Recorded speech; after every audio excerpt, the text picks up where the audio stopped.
반갑습니다. 초중고 내신 한능검까지 쉽고 재밌게 배우는 역정 한국사입니다. 오늘도 재밌는 역사 수업 시작합니다.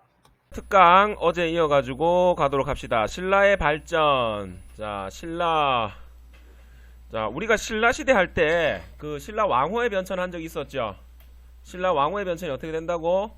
거, 차, 이, 마, 왕이라고 얘기를 했죠. 자, 거, 서, 간. 그 다음에 차, 차웅. 그렇지. 이사금. 그렇지. 마립간. 그 다음에 왕이죠. 자, 거서간이 무슨 의미라고?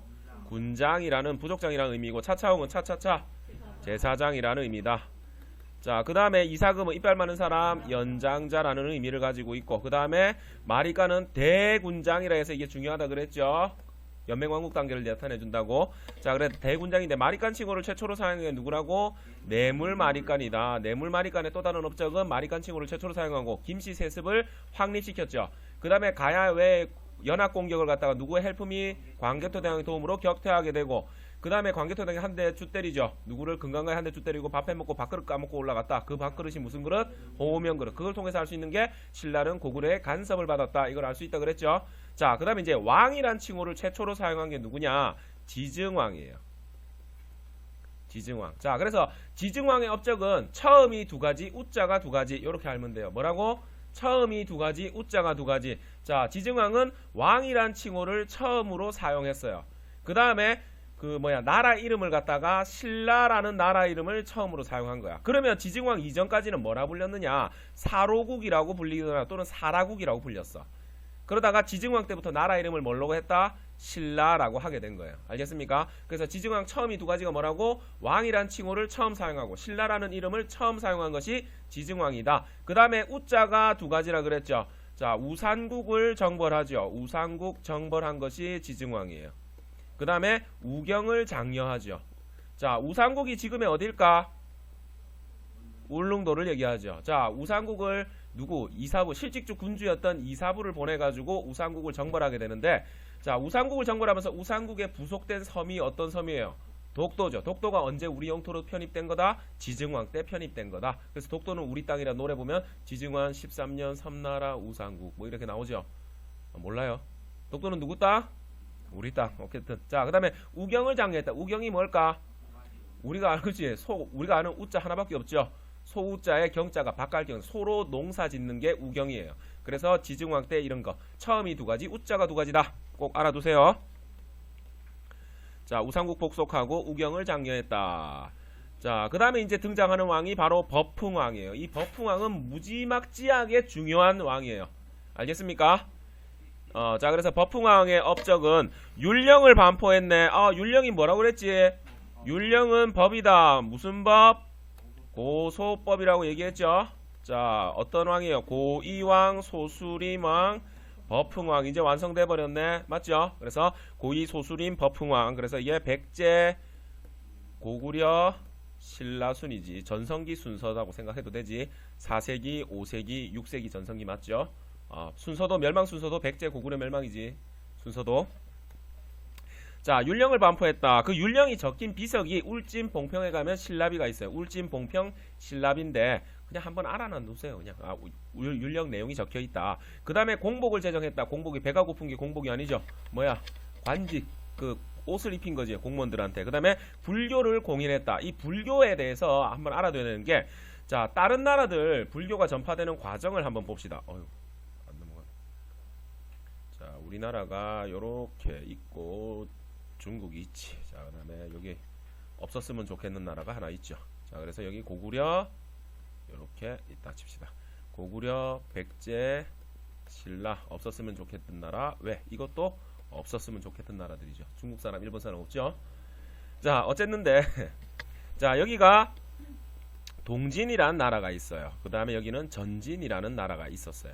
자, 고구려는 어디서 받아들이느냐? 전진의 순도라고 불리는 승려로부터, 전진으로부터 소수림왕 때 불교를 받아들여요. 그래서 이 고구려가 받아들인 불교를 아도자라는 승려가, 아도자가 신라로 불교를 전파하게 돼요. 알겠습니까? 자, 그 다음에 동진에서 백제 침유왕 때 그 마라난타라는 승려가 백제 침유왕 때 불교를 전파하죠. 그리고 이 백제가 성왕 때 노리사치계를 통해서 일본에 이 불교를 전파하게 돼요. 그래서 이게 전진이 고구려를 통해서 육지로 요렇게 들어가고 동진은 백제를 통해서 바다로 들어와서 바다로 나간다. 요렇게 한번 알아두세요. 이걸 외울 필요는 없고 그냥 한번 요래보고 대충 눈에 한번 발라놓으면 혹시라도 어떤 문제가 나올지 몰라. 특히나 한국사 능력시험은 사료가 너무 많이 나오는 시험이기 때문에 요런 걸 눈에 하나씩 발라놓는 필요가 있어요. 알겠습니까? 최근에 이제 수능 추세도 사료 위주로 나가다 보니까 요번 수능이 어려웠다는 얘기가 나온 거예요. 자, 그래서 넘어갑시다. 자, 그랬는데 특이한 게 신라라는 나라는 삼국 중에 가장 발전이 늦었어요. 왜 그럴까? 그렇지. 여기는 태백산맥, 소백산맥으로 가로막혀 있어가지고 신라가 가장 발전이 늦을 수밖에 없었어. 중국과 직접 통하는 교류 루트도 없었고. 그런데 이 신라라는 나라는 가장 발전이 늦다 보니까 토속 신앙이 너무 강했어요. 그래서 불교가 고구려로부터 받아들여지게 되죠. 아도자로부터 받아들이게 되지만 신라는 이 받아들이게 되게 된 아이고 왜 발음이 안 되죠 오늘따라. 발음이 안 된다. 자, 신라에 불교가 들어온 것은 눌지마리간 때 들어와요. 그런데 이게 공인이 안 되다가 언제 와서 버풍왕 때 와가지고 불교가 받아들이게 되는 거예요. 자, 그 전까지 토속신앙이 너무 많이 있었기 때문에 불교가 들어와도 받아들이지 않다가 버풍왕 때 이차돈이라는 사람이 찾아오죠. 찾아와가지고 왕이시여 불교 받아들이고 싶죠? 이러니까 버풍왕이 그래 이러니까 그러면 내 모가지를 치세요. 그럼 불교가 받아들여질 겁니다. 이래가지고 죄를 물어서 이차돈의 목을 딱 치니까 목에서 흰 피가 쏟아나고 꽃비가 내리더라. 그래서 신라 귀족들이 불교 무섭네 믿기 시작하게 됐다. 그래서 불교가 공인된 것이 버풍왕 때 이차돈의 순교를 통해서 공인되게 되었다. 알겠습니까? 그래서 버풍왕이란 말도 용어 자체도 불법을 흥하게 했다고 하는 거예요. 그래서 버풍왕이라 불러. 자, 불교를 공인하게 됐고 법금진대 버풍왕 때 금강가야 진흥왕 때 대가야 멸망시켰죠. 그 다음에 17관등제 관등이란 게 뭐라 그랬지? 공무원 급수죠. 백제는 몇 급까지 있었다고? 16관등까지 있었고 신라는 17관등. 고구려는 안 나와요. 왜냐면 확실하지가 않아요. 그냥 손가락 몇 개? 손가락 몇 개? 그렇지. 10여 관등 이렇게만 나와요. 몰라도 돼. 자, 그 다음에 상대등이라고 하는데 상대등이 뭐냐면 진골 귀족들의 대표예요. 그래서 신라의 수상이 바로 상대등이죠. 백제의 수상은 뭐였어요? 상좌평이고 그 다음에 그 신라의 수상은 상대등. 그 다음에 고구려의 수상은 대대로 내려오는 애들이에요. 걔들은 대대로라고 불렀어. 자, 그 다음에 골품제라는 신라의 신분제도도 이때부터 완성되게 되고 병부를 설치했는데 병부는 지금에 따지면 국방부를 설치한 거예요. 이 강력한 병부를 설치해가지고 이 강력한 국방력으로 금강가야를 정복하게 되었다. 이 버풍왕의 업적이 이렇게 많은데 이걸 그냥 외우면 안 되고 이렇게 외우세요. 이 순서대로 돼 있지. 법률에 울공 불금에 17명 상대하면 골병 든다. 이렇게 외우세요. 뭐라고? 자, 적어줄게. 법률에 울공. 법률 때문에 우리가 울죠. 그 다음에 불금. 불금이 뭔지 알죠? 불금에 17명 17대1로 어떻게 돼? 상대하면 어떻게 되겠어요? 진짜 골병 들어요. 죽을 수도 있어. 골병 든다. 이렇게 외우세요. 법 흥왕이고 율령을 반포했다. 그 다음에 울진 봉평비가 있지. 봉평비. 그 다음에 공복을 제정했다. 그 다음에 불교를 공인하죠. 그 다음에 금강가야를 정복하고 17관등제. 그 다음에 상대등. 그 다음에 골품제라는 신분제도가 완성되고 병부를 설치했다. 요렇게 알겠죠? 요렇게 외워야 돼. 똥 쌀 때마다. 자, 그러면 이제 문제를 한번 풀어봅시다. 이게 2016년 수능 2번 문제인가 그래요. 자, 풀어봅시다. 2초 만에 풀어야지. 내가 하나 둘 셋 하면 답 말해서요. 하나 둘 셋 1번. 왜? 누구야? 병골 그 다음에 공복제종 불교공인 금강가야 뭐 이런 나오네. 어느 왕이에요? 버풍왕이지. 버풍왕의 업적은 어떻게 한다고? 맞지? 법률의 울공 이래 적어 놓은 다음에 율령 반포 바로 1번 답 청하면 되죠. 태학 설립 누구야? 소수리망. 관료전 지급했다. 이거 아직 안 배웠죠? 신문왕이에요. 22담로 이거 배웠지? 무령왕. 화랑도 아직 안 배웠는데 진흥왕 때예요. 그래서 이렇게 알아두면 돼요. 2초 만에 풀어버리면 되지. 자, 그 다음에 이제 진흥왕. 이제 드디어 진흥왕이 나오네.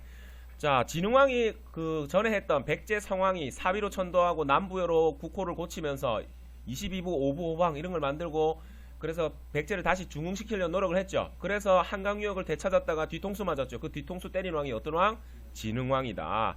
자, 진흥왕이 뒤통수를 딱 때리고 나서 한강 유역을 차지하게 된 거예요. 자, 한강 유역을 차지하게 됐는데, 이 차지하게 된 거, 이 장점이 뭐냐? 중국과 직접 교류가 가능해졌다는 거예요. 그 전까지는 신라가 중국과 교류를 하려면 고구려 땅이나 백제 땅을 지나서 갈 수밖에 없었는데, 이제는 한강유역을 통해서 중국과 직접 교류가 가능해져 가지고 이걸 기반으로 해서 신라가 삼국을 통일할 수 있게 되었다는 거예요. 알겠습니까? 자, 신라 진흥왕이 뒤통수 치는 얘기를 한번 해봅시다. 화랑도를 정비해 가지고, 말 그대로 그 화랑도라고 하는 거 혹시 알아? 말 그대로 화랑도가 뭐냐면 지금으로 따지면 보이스카우트 같은 청소년 수련 집단이었어요. 그 수련 집단을 육군 사관학교 같은 국가적인 조직으로 정비한 사람이 바로 진흥왕이고, 이 화랑도들이 앞장서 가지고 삼국 통일을 완성하게 돼요. 알겠습니까? 세소고개 뭐 이런 거 해가지고 막 산천을 돌아다니면서 수련했던 청소년 수련 집단이다. 원래는 이게 참 얘기하면 더 재밌는데, 화랑도가 원래 어떻게 만들어지게 됐는지. 원래는 여자 2명 해가지고 여자를 따르는 사람들을 무리를 모았다 그래. 그래가지고 했는데, 여자들은 질투를 너무 많이 하잖아요. 그래서 여자 하면 안 되겠다 해서 남자들 중에 예쁘게 생긴 남자들, 진골 귀족들 중에 예쁘게 생긴 남자들을 2개를 세워가지고 이제 무리를, 낭도들을 따르게 했는데, 남자들끼리 예뻐가지고 화장도 하고 다니고 이랬다 그래. 화랑들은 화장하는 남자였죠. 자, 그 다음에 이 화랑도 관련해가지고 하나 더 알아둬야 될 거는, 화랑도라는 자체가 뭔가 신분 제도를 갖다가 완화시키는 역할을 했다는 거예요. 워낙 엄격한 신분제도가 골품제였는데, 워낙 엄격하다 보니까 신분에 대한 불만들이 많이 생길 건데, 이 화랑도가 그걸 조금 완화시켜주는 역할을 했다는 거예요. 왜냐하면 어차피 화랑은 진골이 하지만 그 밑에 따르는 낭도들은 신분에 상관없이 누구든지 들어갈 수가 있었다는 거예요. 알겠습니까? 그래서 신분제를 완화시켜주는 역할을 했다. 자, 요거 어제 했던 얘기 조금 더 다시 이어서 하다 보면, 자, 백제와 신라가 있었지. 그래서 요 가야도 살짝 남아 있었고, 그래서 고구려, 백제, 신라가 있었지. 백제 왕이 아까 어느 왕이었다고? 성왕이었고, 신라의 왕이 누구다? 진흥왕이었어요. 자, 그래서 진흥왕이, 야, 니들 이 땅 찾아, 우리는 이 땅 뺏을게 하면서 같이 공격해가지고 이 땅을 되찾았죠. 그러다가 뒤통수 쳐서 어떻게 했다? 이 땅을 뺏어, 한강역을 뺏어버리지. 그래서 성왕은 나중에 살해당하죠.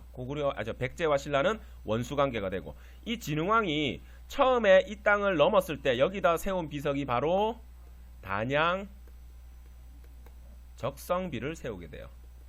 단양 적성비. 단양 적성비, 이거 오줌 누다가 발견된 비석이에요.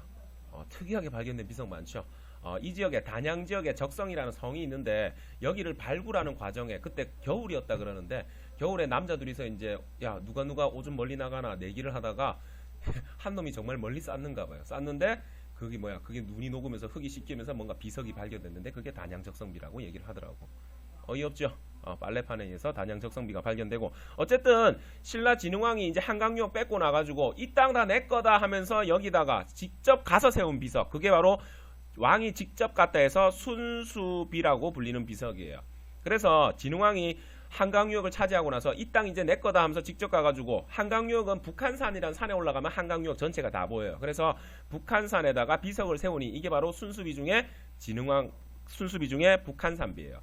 그 다음에 대가야를 멸망시키죠. 법금진대. 진흥왕 때 대가야 멸망하고 나서 여기다가 이 땅도 내 거다 하면서 진흥왕이 직접 가서 여다 세운 게 바로 창녕비예요. 그 다음에 고구려역까지 올라가요. 함용도까지. 그래서 여기다가 황초령비와 마운영비, 이건 같이 세웠어요. 그래서 황초령비, 마운영비, 이것도 진흥왕이 직접 가서 세운 거예요. 알겠습니까? 그래서 직접 간 세운 비석이 있다. 자, 한강유역을 점령했다. 아까 얘기했죠. 그 다음에 화랑도라는 조직을 갖다 국가적인 조직으로 정비하게 되고, 단양적성비 세웠죠. 여기 넘자마자 그 다음에 순수비를 세우게 된다. 순수비는 뭐라고? 왕이 직접 간 거다. 그래서 순수비 세운 과정도 순서대로 이래 돼 있어요. 아까 내가 얘기를 했지만 북창마황 이렇게 외우면 돼요. 무서운 마황이죠. 거차 이마왕보다 더 무서운 거 북창마황.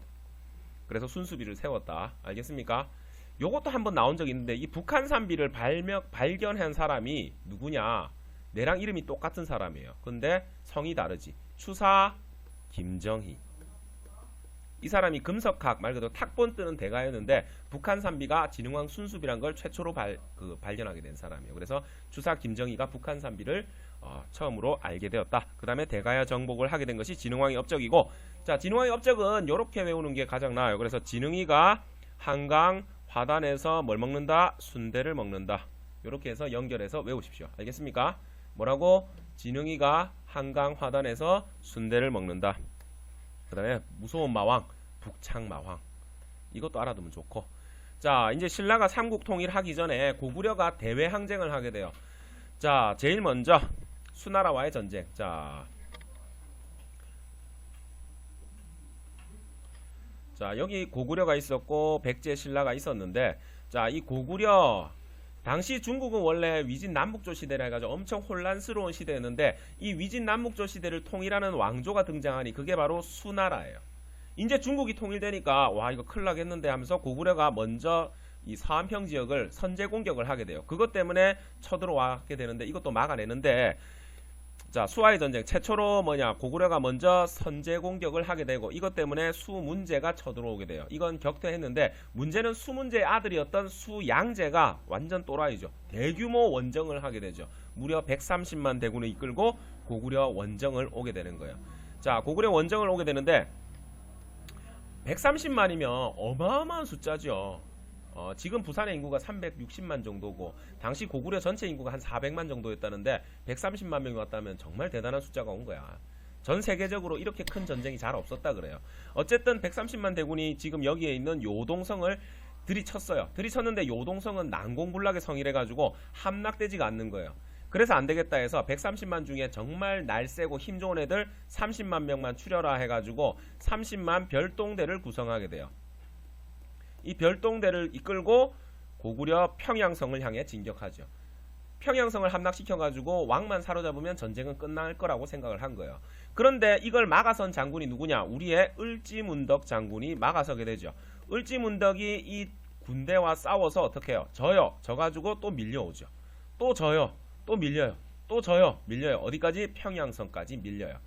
왜 졌느냐? 일부러 졌어요. 평양까지 끌어들이기 위해서. 후퇴를 하면서 모든 벌판에 있는 풀이나 먹을 수 있는 건 다 태워버리면서 후퇴를 하죠. 이 30만 별동대가 평양성으로 가기 위해서는 여기 여러 가지 성들이 너무 많잖아요. 그래서 보급이 안 돼요. 보급이 안 되니까 30만 별동대에게 자기가 2달치 먹을 식량을 짊어지라고 시켜요. 2달치면은 무게가 엄청나겠지. 근데 얘들은 군인이잖아. 쌀만 짊어져? 창, 칼, 활 다 들고 다녀야 된단 말이야. 그래서 얘들이 어떻게 하냐면 너무 무거우니까 땅을 파가지고 먹을 걸 묻어버려. 어떻게 나라에 세주겠지 하면서 그냥 30만 별동대가 자기 먹을 것을 막 묻어버리고 조금이라도 가볍게 올라오고, 그래 오다 보니까 먹을 걸 다 태워버리고, 어쨌든 얘들은 이기다 보니까 끝까지 들어오긴 왔어. 평양성까지. 그때 을지문덕이 얘기하죠. 우리 항복할게 하면서 항복 사신으로 이 별동대 본진을 가죠. 가보니까 어째? 쫄쫄 굶고 있는 게 눈에 보이죠. 그걸 보고 돌아와가지고 항복 시기를 계속 늦추는 거예요. 늦추다가 이 을지문덕이 그 당시 이 별동대를 이끌었던 장군이 그 우중문이라는 장군인데, 그 우중문에게 시를 한 편 보내죠. 그게 여수장 우중문 시라는 시예요. 그 시 옆에 나와 있죠. 맨 위에 있네. 오른쪽 맨 위에 보면은 뭐예요? 와, 신기한 계책은 뭐 하늘을 꿰뚫고, 와, 네 계책 짱이다. 뭐 전략도 최고고 지금까지 다 이겼으니까 만족하면 돌아가 임마, 이거예요. 한마디로 농락한 시예요. 그래서 이 우중문이 농락당했다는 걸 알고 돌아가죠. 돌아가는데 어떤 강을 건너야 되느냐? 여기 나와 있는 청천강을 건너야 되는 상황이 온 거예요. 근데 이 청천강이 그렇게 물이 많아 보이진 않는 거라. 그런데 함부로 들어가긴 그렇고, 그때 마침 저 청천강 저 밑에서 스님 둘이서 바지를 걷더니 청천강을 걸어서 건너가는 걸 보게 돼요. 그래서 와, 이거 별로 안 깊다 하면서 30만 대군이 청천강을 건너가죠. 걸어서. 그때 위에서 물을 터뜨리죠. 그래서 어떻게 돼요? 그러다가 고구려군은 공격해 들어오고, 그래서 살수대첩이 벌어지게 되죠. 30만 별동대 중에 살아 돌아간 자가 얼마야? 1000몇백 명밖에 안 된다 그래요. 2000명도 안 돼. 그럼 29만 8천 명이 사망하게 된 그런 큰 사건. 이게 바로 살수대첩이다. 알겠습니까? 수양제가 쳐들어왔다. 자, 요거 관련해 가지고 하나 알아둬야 되는 게, 이거는 서여고에서 선생님 이걸 외우라 해가지고 내가 만들어낸 거, 연도를 외우라 그랬다대. 그래서 만들어낸 건데, 그 을지로 가면, 을지로라는 곳 알아요? 서울에 있는 곳인데, 을지로 가면 영양제 612 살 수 있나 이렇게 외우세요. 뭐라고? 을지문덕 장군이, 자, 영양, 이게 뭐냐면 고구려 영양왕 때 수양제가 쳐들어온 거예요. 고구려 영양왕이었어요. 그때 수양제가 쳐들어오고, 그게 612년이고 어디서 막아냈다? 살수대첩에서 막아냈다. 자, 그래서 여기서 알아둬야 되는 게 하나 알고 갑시다. 역사서가 편찬이 되는데, 이 역사서들은 가장 전성기 때 아니면 가장 힘이 강했을 때 편찬하는 게 역사서예요. 우리가 이렇게 강하다는 걸 보여주기 위해서. 자, 이 고구려 역사서가 이 영양왕 때 만들어져요. 고구려 역사서가 영양왕 때 만들어지는데, 130만 대군을 격파하고 나서 우리가 이렇게 강한 나라야 하면서 신집 7권이라는, 신집 5권인가? 신집 5권이라는 역사서가 만들어지게 돼요. 그 다음에 백제 같은 경우에도, 백제는 가장 전성기 때가 언제지? 그렇죠. 근초고왕. 와, 아무도 모르고 있네. 자, 백제 4세기 근초고왕 때 박사 고흥이라는 사람을 시켜서 서기를 편찬하게 만들어요. 물론 지금 전하지는 않아요. 전부 다 서기를 편찬하게 되고, 이 서기가 일본 서기에 영향을 미쳐. 일본 역사서인 일본 서기에 영향을 준다. 그 다음에 신라 같은 경우에, 신라 가장 전성기가 언제였다라고? 진흥왕이었죠. 진흥왕, 6세기 진흥왕 때 거칠부라는 사람을 시켜서 국사라는 거를 편찬하게 돼요. 어쨌든 이 전체가 전하지는 않는다. 그래서 가장 전성기 때 만들어지는 것이 역사서고, 이 고구려 역사서는 영양왕 때 신집이 만들어지게 된다. 알겠습니까? 자, 그래서 이 수나라는 멸망해버리죠. 자, 수나라가 멸망한 이유는 대규모 토목공사를 하고, 그 다음에 무리한 고구려 원정 실패 때문에 멸망하게 돼요. 고구려에 끌려가면 또 전쟁을 하거든, 수양제가. 그러다 보니까 고구려 끌려가면 죽는다 하면서 서로 안 가려고 반란을 일으키게 되고, 그래서 멸망한 나라가 수나라고, 수나라에 이어서 등장한 나라가 바로 당나라예요. 이 당나라. 자, 당나라는 수나라처럼 죽고 싶지가 않아요. 맞지? 멸망하고 싶지가 않은 거예요. 그래서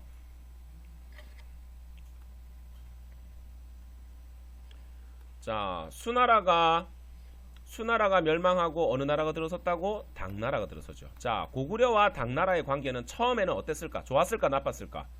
좋았어요. 왜냐? 당나라도 수나라처럼 멸망하기 싫은 거고, 고구려도 얘들이 물론 수나라를 막아내긴 했지만 130만 막아낸 고구려라고 멀쩡했겠어요? 완전 작살났겠죠. 박살났겠지. 그래서 고구려랑 당나라는 초기에는 친선관계를 유지했어요. 그러나 고구려 내부에서 이 당나라 놈들 믿을 거 못 된다. 저놈들 언젠간 쳐들어올 거라고 주장하는 사람이 있어요. 이게 바로 연개소문이라는 사람이에요. 이 연개소문이 동부대인이었는데, 연개소문은 당나라 놈들 믿으면 안 돼. 그래서 언젠가 쳐들어올 거야. 이렇게 주장하게 되죠. 그랬더니만 당시 이제 영유왕이, 좋아, 그러면 네가 당나라 침입에 대비해서 천리장성을 쌓아라 해가지고, 여기 부여성에서부터 저 비사성까지 천리장성을 쌓게 만들죠. 이게 우리나라의 천리장성이 딱 2번 등장하게 돼요. 이게 고구려의 천리장성, 연개소문이 만든 천리장성이에요. 아직 학생들이 있어서 이런 말 하긴 그런데, 뭔가 기억에 남기려면 야하거나 이런 얘기를 하면 기억이 잘 남기죠. 그래서 연개소문, 부비부비, 부여에서 비사성까지, 인터넷 용어라고 생각합시다. 연개소문은 부비는 인간이라고 생각합시다. 그냥 됐죠? 김건우 왜 웃어? 너무 좋아하는 거 아니야? 진짜? 자, 그래서 고구려 천리장성이 나오고, 나중에 고려시대 때도 천리장성을 쌓아요. 거란을 막기 위해서, 거란을 압도하기 위해서, 압록강에서 도련포까지. 자, 그래서 고구려 천리장성을 쌓게 되는데, 무려 17년 동안 쌓아요. 와, 연개소문 빡칠까 안 빡칠까? 그래서 빡치죠. 그래서 어떻게? 얘가 정변을 일으켜요. 정변을 일으켜가지고 당시 왕이었던 영유왕을 죽여버려요. 죽여버리고 고구려 마지막 왕인 보장왕을 왕위에 앉혀요. 허수아비 왕이죠. 그러고 나서 고구려의 원래 수상은 대대로였는데, 얘들은 대대로 내려오는 애들이죠. 대대로였는데 이걸 없애버리고 새로운 벼슬인 대망리지라는 벼슬을 만들어서 여기에 자기가 앉죠. 이때 당나라에서 이때다 싶은 거죠. 어디 신하가 왕을 죽여버리고 지가 이렇게 짱을 먹어 하면서 영계소문의 정변을 구실로 쳐들어오게 되는 것이 당나라의 침입이에요. 이게 웃긴 게 당나라 당시의 황제가 누구였냐면 당태종 이세민이란 인물이었어요. 자, 당태종 이세민. 우리나라에서 가장 훌륭한 왕이라 하면 누구를 꼽을까? 만원짜리 전속 모델 세종대왕이죠. 가장 훌륭한 장군이라 뽑으면 이순신 장군을 뽑죠. 중국 애들한테 가장 훌륭한 황제 하면 얘를 꼽아요. 가장 훌륭한 장군이라 하면 얘를 꼽아요. 얘는 원래 첫째 아들이 아니라서 황제가 될 수가 없는데 당나라를 건국하는데 가장 공이 컸거든. 공이 커가지고 자기 형이었던 태자를 혐우문에 변해서 죽여버리고 지가 황제가 되는 황제예요. 근데 중국 역대 황제들 중에 가장 전성기를 맡게 되고 정관의 치세라 불리는 전성기를 맡게 되는 황제가 얘거든. 근데 얘가 싸움을 엄청나게 잘했어. 천책상장이라 해가지고 하늘에서 내린 장군이란 얘기를 들을 정도로 싸움 잘한 인간이에요. 얘가 쳐들어오게 되죠. 고구려는 이제 난리가 난 거예요. 자, 그래서 정변을 구실로 침입하게 된다. 아니나 다를까 이 싸움 잘하는 황제가 직접 쳐들어오거든. 그 안 넘어가던 요동성 함락, 계모성, 현도성, 신성, 건안선, 배감성 전부 다 함락당해버려요.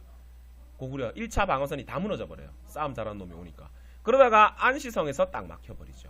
안시성은 원래 큰 성은 아니었어요. 이 안시성을 지키고 있던 장군이 바로 양만춘이었는데 이 양만춘 장군이 안시성 그 모든 백성들을 동원해가지고 어마어마하게 잘 막아.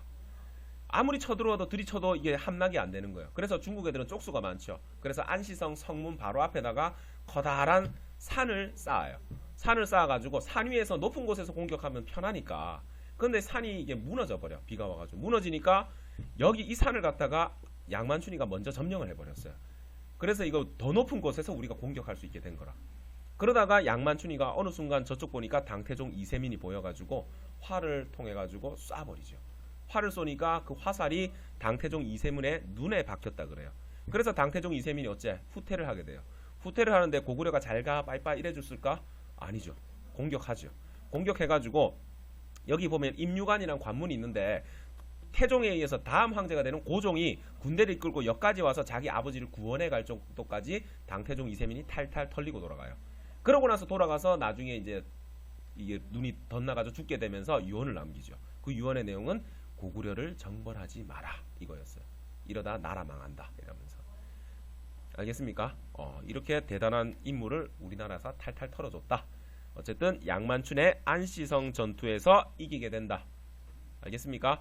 자, 이렇게 수나라와 당나라와의 전쟁을 통해서 알 수 있는 것, 중국 세력으로부터 한반도 전체를 방어한 것이 고구려의 대외 항쟁이다. 알겠습니까?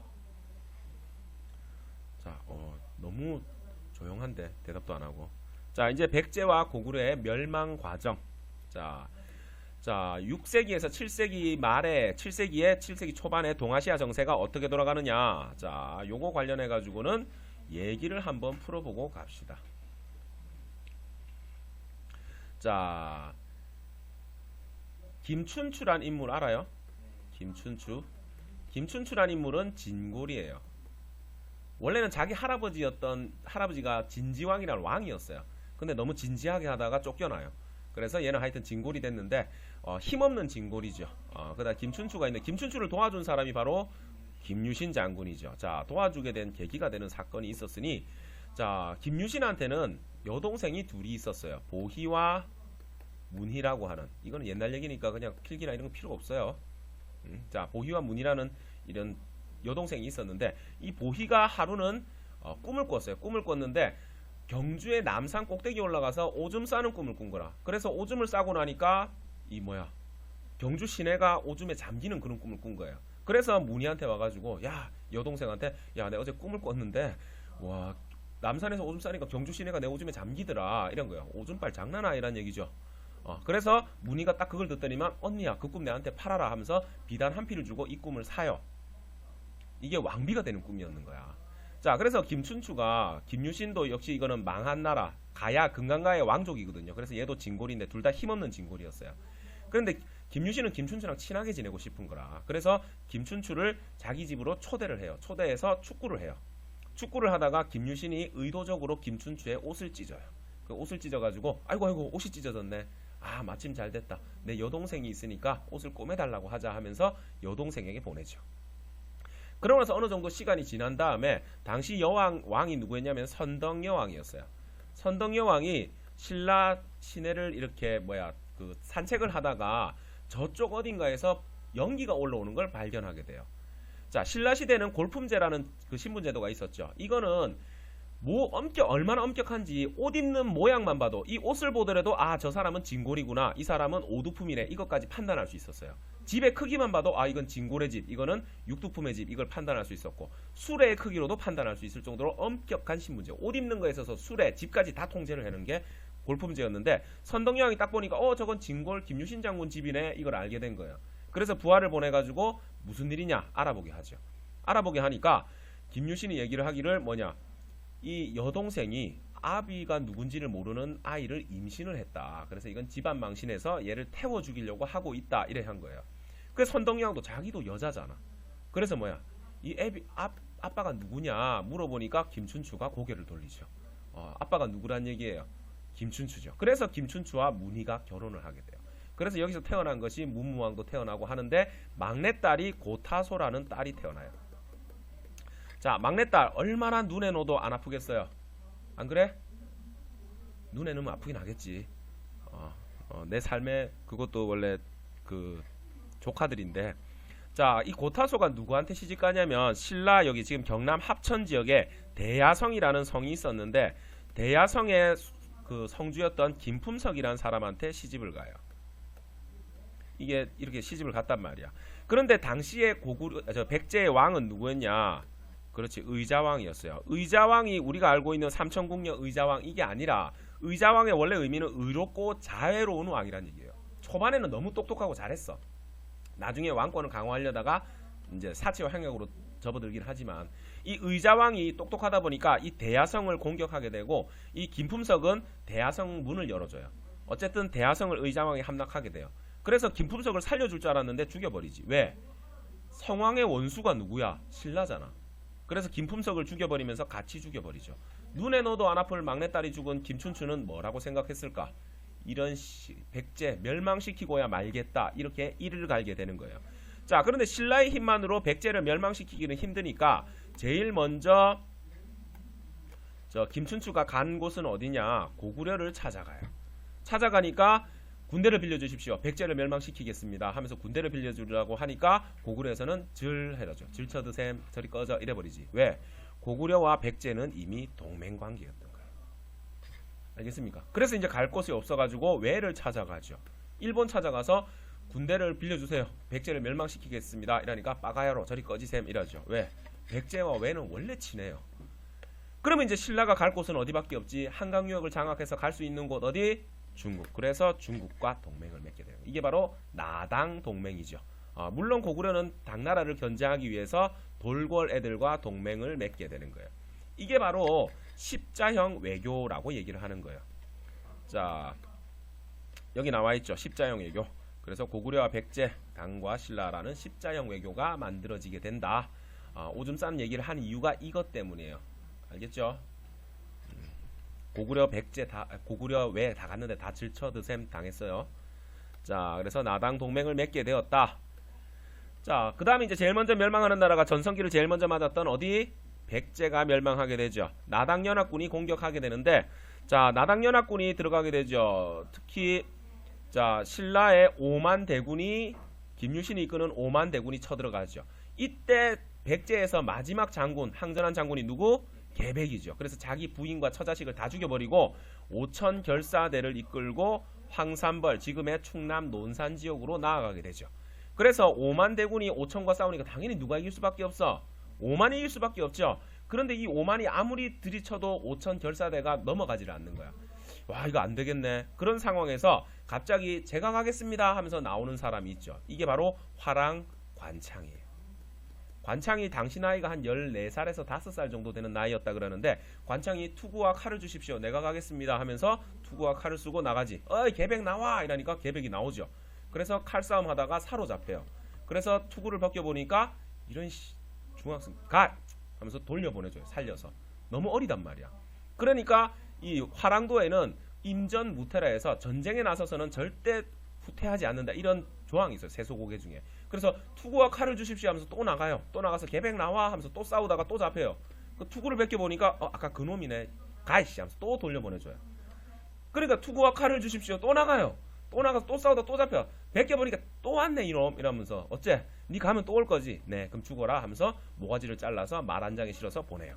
이걸 본 오만 신라군이 14~15밖에 안 되는 저런 청소년이 목숨을 아끼지 않고 저래 싸우는데 우리가 뭐하냐 하면서 총 공격에 나서서 5천 결사들을 박살내게 되고 이것 때문에 백제는 멸망하게 되죠. 660년도에 멸망하게 돼요. 자, 그 다음에 이제 멸망하는 나라가 고구려죠. 맞지? 고구려는 당시 원래 고구려의 실권자가 누구였어요? 연개소문이었죠. 연개소문이었는데 문제는 연개소문한테는 아들이 남생이라는 아들이 있었어. 아유 왜 이래 오늘 글씨가 안 써지노. 연남생이 있었고 연남건이 있었어요. 뭐 다른 아들도 있었는데 근데 얘와 얘는 엄마가 달랐어요. 남건이의 엄마는 고구려인이었는데 남생의 엄마는 말갈족이었어. 여진족. 그래 어쨌든 형제간에 엄마가 달랐는데 어쨌든 아버지가 살아있을 때는 아무 문제 없었어요. 근데 연개소문이 죽고 나서 대망리지 벼슬을 연남생이가 대망리지 벼슬을 물려받게 돼요. 처음에도 사이가 그래 나쁘지는 않았어. 사이는 좋았는데 이 둘 사이를 이간질하는 세력이 있죠. 누군지는 모르지만 연남생한테 가서는 야 네 동생 믿겠어? 엄마가 다르잖아. 어떻게 믿어? 네 자리 뺏을 수도 있어 하고 연남건한테 가서는 형을 어떻게 믿어? 차라리 네가 형을 먼저 밀어내는 게 맞아 이러면서 이간질을 하게 되고 이 연남건이가 들고 일어나서 대망리지 벼슬을 자기가 차지하게 돼요. 연남생이는 어떻게 하느냐? 살아남기 위해서 당나라로 날라요. 당나라로 가요. 자, 지도층에 내분이 발생하게 된 거죠. 그런데 이 대망리지라는 벼슬에 있었던 남생 같은 경우에는 대망리지는 지금으로 따지면 뭐예요? 국무총리예요. 왕 바로 밑에. 그 국무총리다 보니까 고구려의 어떤 성의 병력이 얼마고 어디가 약점이고 이런 거 다 알고 있을 거 아니에요. 그래서 이 당나라의 길잡이가 돼서 들어와요. 연남생이가. 정말 나쁜 놈이죠. 그래서 연남생이가 당나라 길잡이가 돼서 들어오는 바람에 고구려가 멸망하죠. 거듭된 전쟁으로 국력이 소모된 상태에서 연개소문이 죽고 나서 아들들 지배층에 내분이 발생하게 되고 이것 때문에 나당연합군의 공격을 받아서 멸망을 하게 돼요. 668년에. 알겠습니까? 자, 그러면 백제가 멸망하고 고구려가 멸망했을 때 가만히 있었느냐? 백제 민족들은, 백제 백성들은 아니라는 거예요. 백제를 다시 살리기 위한 부흥운동을 벌리게 돼요. 자, 백제 부흥운동, 복신과 도침이란 사람이 주류성이란 곳에서 부여가 원래 백제의 왕성이라 그랬죠. 부여풍을 왕으로 앉히고 부흥운동을 하게 되고 흑치상지란 사람이 임존성에서 부흥운동을 해요. 그래서 얘들이 힘을 합쳐가지고 백강 전투를 벌리는데 이 백강 전투는 일본 애들을 끌어들여요. 그래서 백제 부흥군과 일본 그 다음에 나당연합군 몇 개의 나라가 참여한 거예요. 4개 나라가 합쳐진 국제적인 전투가 바로 여기 백강 전투였는데 백강 전투에서 누가 이겼을까? 나당이 이겼으니까 백제 멸망하고 신라가 통일하는 거예요. 자, 나당 이게 엄청난 국제전이 벌어지게 되었다. 자, 그래서 백제 이 부흥운동은 무조건 외워둬야 돼. 자, 그래서 여기 굵은 글씨로 해놨죠. 여기 학생들 복도에 나가면 일진들 있죠. 우리 학원엔 영진이가 있지만 일진들이 어떻게 바람처럼 날아다니죠. 그래서 복도에는 주류인 애들이 바람처럼 날아다닌다. 걔를 딱 잡아가지고 딱 보니까 얘는 일진이다 보니까 흡연을 많이 하죠. 그래서 이빨이 흑치임. 이렇게 외우세요. 뭐라고? 복도에는 주류인 애들이 바람처럼 날아다닌다. 복도 주류풍. 그 다음에 이빨을 까보니까 흑치임. 알겠습니까? 복신과 도침이 주류성에서 부여풍을 왕으로 세우고 부흥운동을 하고 흑치상지가 임존성에서 부흥운동을 하고 얘들이 힘을 합쳐서 백강 전투를 벌리지만 패배하면서 부흥운동은 끝으로 돌아가게 된다. 알겠습니까? 백제를 알아두면 고구려는 그냥 알면 되지. 고구려는 건모잠이라는 사람이 있었어요. 건모잠이가 한성, 지금의 황해도 재령지방인데 거기다가 안승, 고안승이에요. 이 사람은 왕족이에요. 고안승을 왕으로 세워가지고 부흥운동을 하다가 이 둘 사이에 트러블이 발생해가지고 고안승이 건모잠을 죽여버리고 신라로 귀순해버려요. 그래서 신라에서 이 고안승이를 갖다가 전북 익산에다가 보덕국이라는 나라를 만들어줘요. 당시는 나당 동맹관계였기 때문에 신라가 직접적으로 당나라를 공격할 수는 없었었어요. 그래가지고 보덕국을 익산에다 만들어서 이 보덕국을 통해서 당나라를 공격하게 시켜요. 어쨌든 그 보덕국을 만들어주게 된다. 그 다음에 고현무가 오골성에서 아마 요쪽 그쯤인데 고현무가 오골성에서 부흥운동을 했다. 어쨌든 고안승이고 고현무고 고구려 부흥운동을 했어요. 얘들은. 그래서 백제 부흥운동을 알아두고 이거 아니면 뭐겠어요? 그냥 고구려 부흥운동이겠구나 이렇게 가도 돼요. 알겠습니까? 자, 신라가 삼국을 통일하게 됐죠. 자, 그런데 신라가 삼국 통일하기까지는 아직 문제가 남았어요. 당나라가 백제를 멸망시켰죠. 나당연합군이. 그 다음에 백제 땅에다가 뭘 설치하느냐? 웅진도독부라는 걸 설치해요. 도독부라는 게 뭐냐? 말 그대로 지들이 다스리는 관청이에요. 이 말은 당나라가 백제 땅을 다스리겠다는 얘기잖아. 그걸로도 모자라서 신라 땅 수도 경주에다가 계림도독부를 설치해요. 이 말은 뭔 말이에요? 신라 땅도 지들이 다스리겠다는 얘기죠. 그 다음에 고구려 멸망시키고 나서 평양에다가 얘들이 뭐 하냐? 안동 도호부를 설치해요. 도독부하고 다른 게 도호부도 역시 뭐예요? 관청이에요. 이 말은 뭔 말이야? 고구려 백제 신라 전부 다 누가 다스리겠다? 당나라가. 한반도 전체를 지들이 지배하겠다는 야심을 보이는 거예요. 그렇기 때문에 신라는 뭐야? 원래는 나당 동맹이었죠. 나당 동맹이 이제 뭘로 바뀌게 되는 거예요? 동맹이 깨지고 전쟁으로 바뀌게 되는 거예요.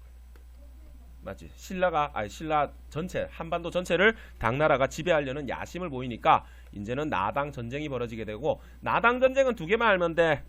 신라가 고구려 부흥운동을 지원해줬죠. 보덕국, 아까 얘기했지. 보덕국, 익산에 만든 보덕국을 지원해가지고 대신 싸우게 만들고, 그 다음에 매소성 기볼포 전투. 자, 나당 전쟁의 마지막 전투가 매기 전투예요. 뭐라고? 매소성과 기볼포에서 당나라 대군을 20만 대군을 격파하면서, 여기 매소성이 지금의 아마 남한산성 지역으로 추정을 하고 있는데, 매소성과 요 기볼포에서 박살내면서 당나라 세력을 완벽하게 밀어내게 되고 삼국 통일을 완수하게 되죠. 삼국 통일. 자, 그래서 삼국 통일은 우리 역사상 최초의 통일이죠. 그래서 이 최초의 통일은 원대한 통일이에요. 우리 최초의 원대한 통일. 어디서부터? 원산만에서 대동강까지의 원대한 통일을 이루게 된다. 676년에. 자, 이 삼국 통일에 의의와 한계가 있는데, 의의는 그냥 한번 보면 돼. 자, 그래서 처음으로 우리 민족을 통일하다 보니까 우리 민족 문화가 발전할 수 있는 토대가 마련되었다는 의의가 있고, 또 당나라를 결론적으로 몰아냈으니까 자주적 성격을 가진다고 평가는 하는데, 이거보다 더 중요한 것이 바로 한계죠. 왜냐? 이 한계를 단재 신치호 선생이 신랄하게 비판을 해요. 신라가 삼국 통일을 한 것의 한계. 하려면 니들끼리 치고 바꿔서 해가지고 하든지 왜 외세인 당나라를 끌어들여가지고 통일을 했느냐. 그래서 외세인 당나라를 이용했다는 한계점을 가지고 있는 거고, 또 그 넓은 고구려 땅 다 잃어버리고 원산만에서 대동강 이남의 통일에 머물렀다는 이 한계점을 갖다가 단재 신치호 선생이 강력하게 비판을 했어요. 알겠습니까? 자, 조금만 더 합시다. 조금만 더 하고. 자, 그래서 신라의 이 통일 과정을 한번 보자면, 자, 제일 먼저 어느 나라가 멸망해요? 백제가 멸망하죠. 몇 년에? 660년. 백제 멸망하고 뭐가 있을까? 부흥운동이 있었지. 부흥운동은 복도, 주류풍, 흑치임 아까 얘기했죠. 그러다가 고구려가 멸망하죠. 고구려 멸망이 몇 년? 668년. 몇 년 차이 나죠? 8년이죠. 자, 그 다음에 이제 신라의 삼국통일. 신라 삼국통일이 몇 년이냐? 676년이에요. 이 사이에 뭐가 있을까? 부흥운동도 있었고, 그렇지, 나당 전쟁도 있었죠. 나당 전쟁. 나당 전쟁의 마지막 전투가 뭐라고? 매기 전투, 매소성 기볼포 전투. 그래서 670년, 몇 년 차이에요? 8년. 이렇게 되는 거예요. 알겠습니까? 그 다음에 이제 발해가 건국이 돼요. 발해는 어느 나라를 계승한 나라냐면 고구려를 계승했어요. 고구려 유민 대조영이 세운 나라인데, 고구려 멸망으로부터 30년 뒤에 발해가 건국되죠. 몇 년이에요? 698년에 발해가 건국이 되는 거예요. 알겠습니까? 요 흐름도 한번 알아둘 필요는 있습니다. 자, 그러면 뭐 이거 한번 쭉 읽어보면 돼. 자, 그 보면은 고구려는 5부족이죠. 그래서 5부예요. 신라는 4로 6촌이었어요. 그래서 6부족 연맹체였어요. 그래서 이렇게 한번 알아두면 되고, 나머지 몰라도 되고, 대대로 상자평 상대등, 맞죠? 요거는 알아두세요. 제가회의라고 하는 게 고구려 최고회의였죠. 모든 가들이 모여서 하는 회의. 그 다음에 정사함회의는 백제 회의인데, 정사함이라는 바위에 앉아서 했다 해서 정사함회의라 불러요. 요것도 한번 나온 적이 있어요. 그 다음에 화백회의는 신라의 회의고 신라의 화백회의 의장이 바로 상대등이에요. 그 다음에 이 화백회의 특징은 뭐냐? 만장일치였어요. 만장일치제였다. 나머지는 그냥 몰라도 돼. 한번 읽어보면 좋고. 자, 골품제 여기 보니까 여러 가지가 있죠. 17관등까지가 있는데 특이한 게 이 골품제는 원래 어떻게 만들어지느냐? 신라가 성장하면서 주변 부족을 통합하면서 큰 부족한테는 뭐 진짜 큰 나라는 진고를 주고 그 다음에 좀 작은 거 육두품, 그 다음에 좀 작은 거 오두품 이런 식으로 통합하는 과정에서 만들어진 신분제도가 골품제예요. 그 다음에 가옥의 규모나 복색, 옷 입는 거, 그 다음에 술의 크기까지 전부 다 규제한 것이 골품제다. 자, 그런데 특이점이 뭐냐? 진골들은 17조위부터 여기 이벌창까지 다 올라갈 수 있죠. 진골들은. 그런데 진골이 대다수의 관직을 독점하고 있는 거예요. 육두품은 아무리 올라가 봐야 여기까지밖에 못 올라가죠. 아창까지. 그 다음에 오두품은 여기 대남아까지밖에 못 올라가요. 그 다음에 사두품은 대사까지밖에 못 올라가요. 그래서 여기서 잠시 얘기를 하고 가자면 내가 조카들이 있어요. 내 핸드폰에 이래 항상 저장된 내 조카들이 있는데 얘들이 어렸을 때 그 벤츠나 이렇게 전동차 있잖아요. 그걸 사러 갔어. 그래서 내가 육아를 위해서 차를 사러 갔는데 5대 남은 거예요. 그래서 내가 4대를 샀어. 자, 그래서 육아를 위해서 차는 육아차는 어떻게 5대 남아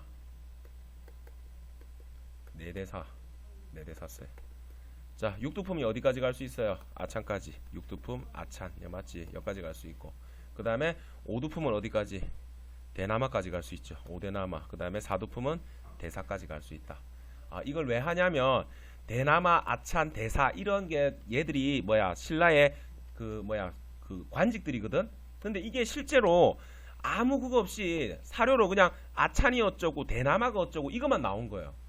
그러니까 이게 어느 나라인지를 모르잖아. 그래서 이거 한번 알면 육아차는 육두품은 아찬까지. 그 다음에 이런 걸 알면은 이건 신라구나. 그러면서 골품제구나. 이러면서 문제를 풀어볼 수가 있다는 거예요. 한번 알아두라고 한 거야. 그러니까 육두품은 관직 승진의 한계를 가지게 되고 그래서 나중에 신라 하대에 가게 되면 반신라 세력으로 성장하게 돼버리죠. 여기까지 갑시다.